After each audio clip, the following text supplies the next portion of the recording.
Le Maroc se dirige vers 5 armes brésiliennes avancées totalement construites sur son territoire, pour réduire sa dépendance étrangère. Les forces marocaines veulent diversifier leurs armes militaires, car ces dernières années ils ont pris du retard en voie marine dû au conflit qui les oppose au sujet du Sahara marocain. Ils ont bénéficié de drones, de systèmes anti-aériens et d'armes diverses pour protéger sa frontière. Le Maroc envisage d'implanter sur son territoire une industrie de défense coopérant entre le Maroc et le Brésil.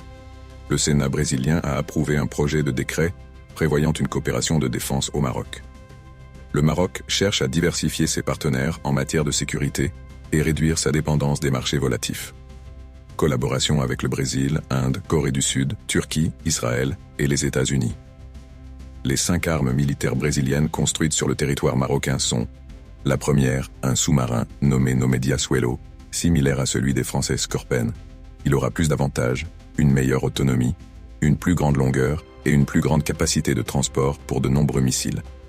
La deuxième est l'avion d'attaque léger Super Tucano conçu pour protéger les frontières terrestres et maritimes contre les intrusions et les urgences.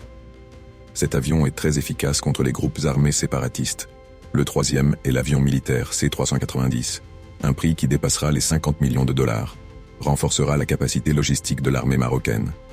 Le quatrième est le missile anti-navire MAN-SUP, guidé par un radar actif et lancé depuis des navires et des sous-marins, avec une portée de 100 km. La cinquième arme est le lanceur de missiles Astro, capable de tirer des missiles jusqu'à 300 km. N'oublions pas que l'Espagne, Navantia, est en train de construire un patrouilleur d'une longueur de 87 mètres et une largeur de 13 mètres pouvant transporter 2 bateaux rapides et un toit pour hélicoptères. La Marine royale dispose de la frégate Mohamed VI de classe Frem qui a été réceptionnée le 30 janvier, de 3 frégates de classe Sigma, des frégates Mohamed Fin et Hassan II de classe Floressal, une corvette, 22 patrouilleurs, 3 péniches de débarquement Batral.